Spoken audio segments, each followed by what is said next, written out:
So Louise, can you tell us, how does ReStore integrate circular principles into its organisation? So with regard to circular economy, for Habitat and ReStore, it's about keeping products in use, about making sure that a product that may have finished its life, whether it be in an office situation or in a home, can be reused and upcycled or just given a new home. And how do you actually incorporate those principles into the organisation's practices?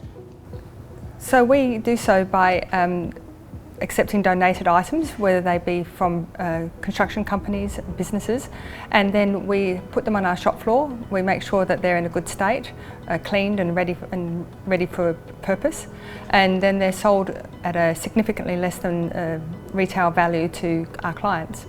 And how can state governments support ReStore with this initiative? Okay, so the companies, I presume that they're tendering for to be able to do the renovations and the refits. To make a priority for government that they would always think about repurposing of what's in the existing offices, I think is a really important step forward. Why is the circular economy important for your organisation?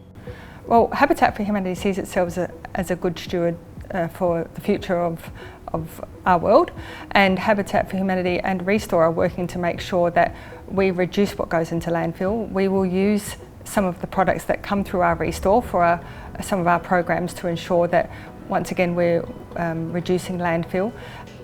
So Louise, do you take tools as well?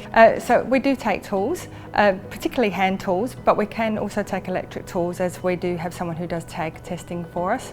What's the feedback you've had from people who are buying the items from you?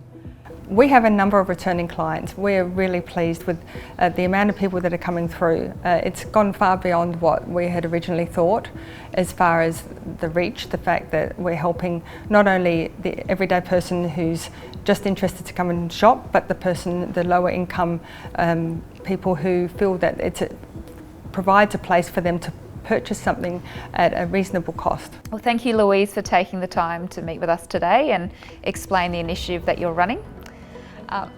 It's clear from Louise's explanation that ReStore is a fabulous initiative that's making a really practical impact to the circular economy. What I love about this initiative is it's tackling reuse, which is one of the best practices that you can actually have for moving towards a circular economy. And it's clear that it's helping for the state government from both a supply and demand perspective. So it's a really interesting opportunity for the state government to get involved.